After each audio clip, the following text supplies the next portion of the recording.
Hello viewers, welcome to our channel. నేను మీ చరణ్ పరిమి. కోల్కతా అత్యాచార కేసులో మళ్ళీ కొన్ని ట్విస్టులు వచ్చాయన్నమాట. ఏంటంటే మమతా బెనర్జీ గారు ప్రిన్సిపాల్ ఎవరైతే సందీప్ ఘోష్ ఉన్నాడో ఆయనకి బర్త్డే విషెస్ చెప్పారు. అది కూడా గ్రాండ్గా, అది గవర్నమెంట్ నుంచి ఒక అఫీషియల్ బర్త్డే విషెస్ అయితే వచ్చింది, వెస్ట్ బెంగాల్ గవర్నమెంట్ నుంచి.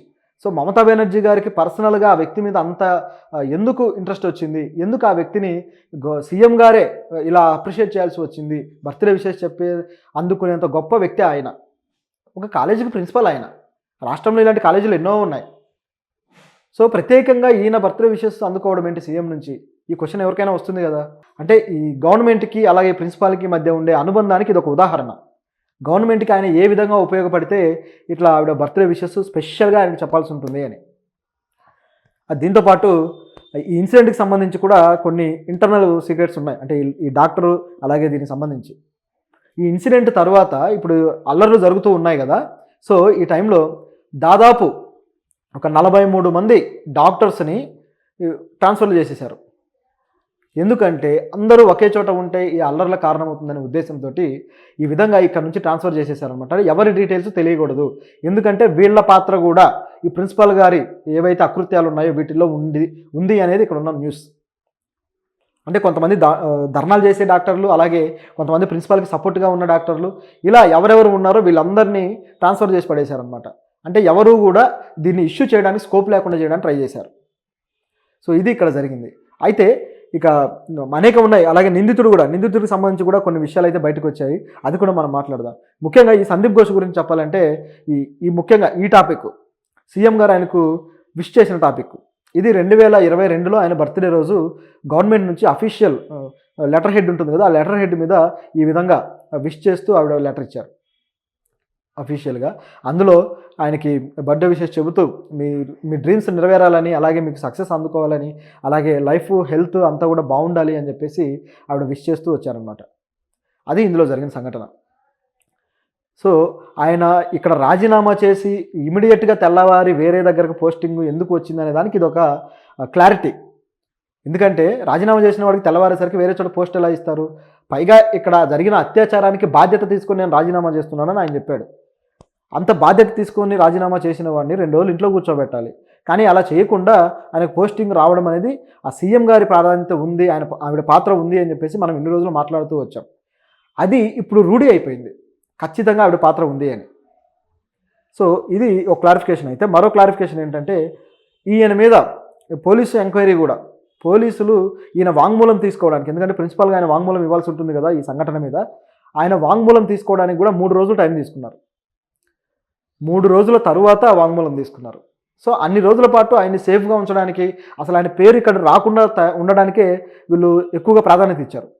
ఎప్పుడైతే ఆయన పేరు బయటకు వచ్చి అది బాగా వైరల్ అయిపోయి ప్రిన్సిపాల్ని సస్పెండ్ చేయాలనో, లేకపోతే ప్రిన్సిపాల్ దీంట్లో పాత్ర ఉంది గ్యాంగ్ రేప్లో అని చెప్పేసి విపరీతంగా నిరసనలు జరిగాయో, ఇక తప్పదు అని చెప్పేసి డిసైడ్ అయ్యి అప్పుడు పోలీసులు ఆ ప్రిన్సిపాల్ని వాంగ్మూలం తీసుకోవాల్సి వచ్చింది.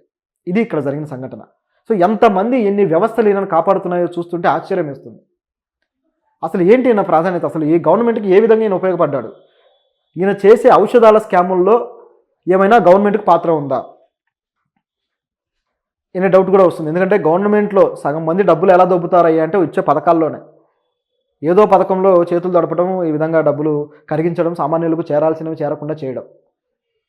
ఇప్పుడు గవర్నమెంట్ హాస్పిటల్స్కి వచ్చే ఔషధాలు సామాన్యులకు అందించకుండా వీటిని ఇక్కడ నుంచి తరలించి వేరే దేశాలకు పంపిస్తూ ఉన్నారంటే అక్కడ ఎన్ని రెట్లు ఎక్కువకు అమ్ముకుంటారు, అది బ్లాక్ మార్కెట్లో.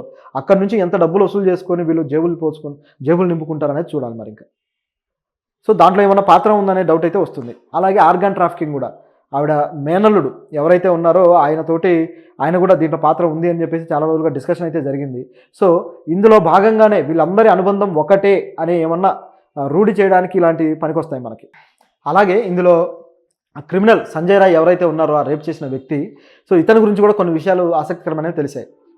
సంజయ్ రాయ్ అనే వ్యక్తి స్కూల్లో టాపర్ అట. ఒక స్కూల్ టాపర్ ఇంత దుర్మార్గానికి పాల్పడ్డాడంటే వాడు నేర్చుకున్న చదువు, జ్ఞానము, విలువలు ఏమైపోయాయనే క్వశ్చన్ వస్తుంది ఇక్కడ. స్కూల్లో టాపర్గా ఉన్నాడు, ఎన్సీసీలో చాలా బాగా యాక్టివ్గా ఉండే వ్యక్తి. అదేవిధంగా అతనికి బాక్సింగ్ అంటే కూడా ఇష్టమట, బాక్సింగ్ ప్రాక్టీస్ చేసేవాడట. సో ఇన్ని రకాల క్వాలిటీస్ ఉన్నాయి అతనిలో. సో ఇవన్నీ కూడా ఆయన తల్లి చెబుతున్నారు మీడియాకి. సో మా అబ్బాయి ఇంత దుర్మార్గంగా ప్రవర్తిస్తాడని మేము అనుకోలేదు, దీని వెనక ఇంకా ఎవరో ఉండే ఉంటారు, వాళ్ళని కూడా శిక్షించాలి, మేము కొద్దిగా చిన్న వయసులోనే కఠినంగా ఉండుంటే ఇలా జరిగేది కాదు అని ఆవిడ ఇప్పుడు రియలైజ్ అయ్యారు.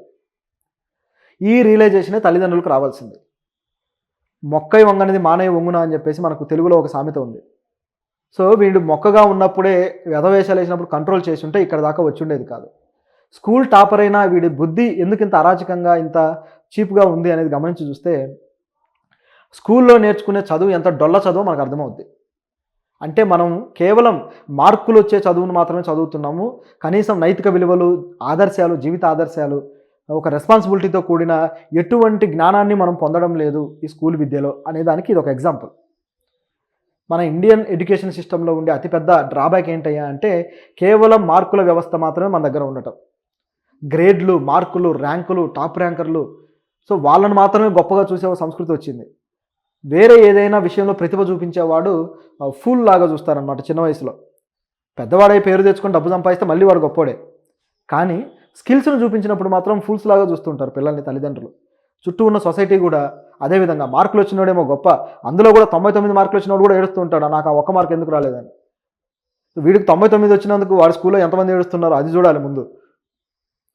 సో ఎందుకంటే చదువు అనేది నైతిక విలువలను కూడా పెంచేటట్టు ఉండాలి. అలా కాకుండా ఓన్లీ మార్కులు అంటే చివరికి ఇదిగో ఇలా ఒక రోబోల్లాగా తయారైపోయి సబ్జెక్ట్ నాలెడ్జ్ ఉంటుంది కానీ ఎలా ప్రవర్తించాలనే అవగాహన మాత్రం ఉండదు. ఇట్లా తయారైపోతారనమాట. సో దీనికి మన ఎడ్యుకేషన్లో కూడా ఒక రిఫార్మేషన్స్ అయితే రావాలి. అలా చేసినప్పుడే కొంత మార్పు అయితే వస్తుంది. యువతలో ఇలాంటిది ఇప్పుడు అవసరం. ఇంకా జెడ్ జనరేషన్ అనేది ఎందుకు పాడవుతుంది అంటే ఇటువంటి తరహా జీవన విధానంతో వీళ్ళకి డీవియేషన్స్ కూడా ఎక్కువ అయిపోయాయి కాబట్టి మరింత పెరిగింది దీని ప్రభావం, అంటే ఈ వికృత చేష్టల ప్రభావం. గతంలో డీవియేషన్స్ ఇన్ని లేవు. చదువులో కొద్ది గొప్ప నైతిక విలువలు ఉన్నాయి. ఒకవేళ అవి లేకున్నా కూడా ఇంట్లో చెప్పడానికి పెద్దలు ఉన్నారు, అలాగే తల్లిదండ్రులు, ఒక భయము, భక్తి అన్నీ ఉండేవి. కానీ ఇప్పుడు ఆ డీవియేషన్స్ ఎక్కువైపోయి వీడు మొబైల్లో వీడు ఎంత ప్రపంచాన్ని, ఎంత దుర్మార్గమైన ప్రపంచాన్ని చూస్తున్నాడో తల్లిదండ్రులకు కూడా తెలియదు. అంతటి ప్రపంచం వీళ్ళ దగ్గర ఉంటుంది. సో ఇవన్నీ కూడా వీళ్ళ మనసులోకి వెళ్ళి ఈ విధంగా చేస్తాయన్నమాట. ఆ విధంగానే కనిపిస్తుంది ఇతన్ని చూస్తుంటే. సో ఇదొక ఇదైతే. తర్వాత వచ్చేసి ఇక ఇతని తల్లి కూడా శిక్షించాలి నా కొడుకుని, అలాగే అవతల వాళ్ళని కూడా శిక్షించాలి అని చెప్పేసి కోరుకున్నారు. దీంతోపాటు మరొక విషయం కూడా ఏంటంటే ఈ సంజయ్ రాయ్ అనే వ్యక్తి కొద్ది రోజులుగా ఈమెని ఫాలో అవుతూ ఉన్నాడట. మనం ఆ విషయాన్ని కొద్దిగా చెప్పుకున్నాం కానీ దానికి సంబంధించిన ప్రూఫ్లు అయితే ఇప్పుడు అందాయి. ఇతను ఆ డాక్టర్తో పాటు మరొక 4 ట్రైనీ డాక్టర్లు ఉంటారు. సో ఈ నలుగురిని కూడా అతను 2-3 రోజుల పాటు అబ్జర్వ్ చేస్తూ ఉన్నాడట ఆ హాస్పిటల్ ప్రాంగణానికి వచ్చి. సో ఇవన్నీ కూడా ఆవిడ చెస్ట్ డిపార్ట్మెంట్లో ఆవిడ వర్క్ చేస్తూ ఉంటే ఆ డిపార్ట్మెంట్ ఏరియాలోనే అతను తిరుగుతూ ఉన్న ఫుటేజ్లు కావచ్చు, ఇవన్నీ ఆ సీసీ ఫుటేజ్లు దొరికాయి పోలీసులకి. సో ఇతను ప్రీ ప్లాన్డ్గా ముందే అవన్నీ చెక్ చేసుకొని పలానా టైంకి ఈవిడ దొరుకుతుంది ఒంటరిగా అని స్కెచ్ గీసుకొని ఆ విధంగా చేసినట్టుగా కనిపిస్తుంది. సో ఇంత దుర్మార్గంగా ఉన్నాడు వీడు, అసలు వీడిని ఏమనాలో అర్థం కాల. ఇది క్షణికావేశంలో చేసింది ఎంత మాత్రం కాదనేది ఇక్కడ క్లారిటీ. పైగా ఈరోజు కోర్టులోకి తీసుకెళ్తే కోర్టులో అతను మాట్లాడే పద్ధతి కూడా డిఫరెంట్గా ఉంది. పాలిగ్రాఫ్ టెస్ట్కి నువ్వు ఎందుకు ఒప్పుకున్నావు అని అడిగారు. ఎందుకంటే ఏ వ్యక్తి అయినా సరే ఇప్పుడు లై డిటెక్టర్ టెస్ట్ కావచ్చు, పాలిగ్రాఫ్ టెస్ట్ కావచ్చు, ఇలాంటి టెస్టులు చేయడానికి కోర్టు పర్మిషన్ ఇస్తుంది. కానీ ఆ వ్యక్తి అంగీకారం కూడా దాంట్లో అవసరం. ఎందుకంటే మానవ హక్కుల్ని హరించడం అవుతుందన్నమాట ఆ వ్యక్తి అంగీకారం లేకుండా చేస్తే. సో ప్రాథమిక హక్కులకే భంగం కలిగించినట్టు రాజ్యాంగ ప్రకారం. కాబట్టి అతను ఒప్పుకున్నాడు మొత్తానికి. సో ఒప్పుకున్నాక ఎందుకు నువ్వు ఆ విధంగా పాలిగ్రాఫ్ టెస్ట్కి ఒప్పుకున్నావు అంటే ఇతని రియాక్షన్ ఎలా ఉందంటే సంజయ్ రాయ్ది, అతను ఒక్కసారిగా బోరున ఏడ్చేసి నేను ఏ తప్పు చేయలేదు, నాకేం తెలియదు అని అపరిచితుల్లో యాక్టింగ్ చేస్తాడు చూడు, ఆ రేంజ్లో చేశాడనమాట. నాకేం తెలీదు, కనీసం పాలిగ్రాఫ్ టెస్ట్లో అయినా సరే నిజం బయటకు వస్తుందని చెప్పి నేను ఒప్పుకున్నాను. ఎందుకంటే ఆ టెస్ట్లో అతను ఏది చెప్తే అది నిజమా అబద్ధం అనేది తేల్చేస్తుంది కాబట్టి అతను చెప్పే నిజానికి కట్టుబడి ఉండొచ్చు అనేది దాంట్లో ఉన్న విషయం. సో ఇది ఇక్కడ మాట్లాడింది. నన్ను కావాలని ఇరికించారు అన్నాడు. మరి ఆ ఇరికించిన వ్యక్తులు ఎవరో పేరు చెప్తాడా? కనీసం అదైనా చెప్పాలి మరి.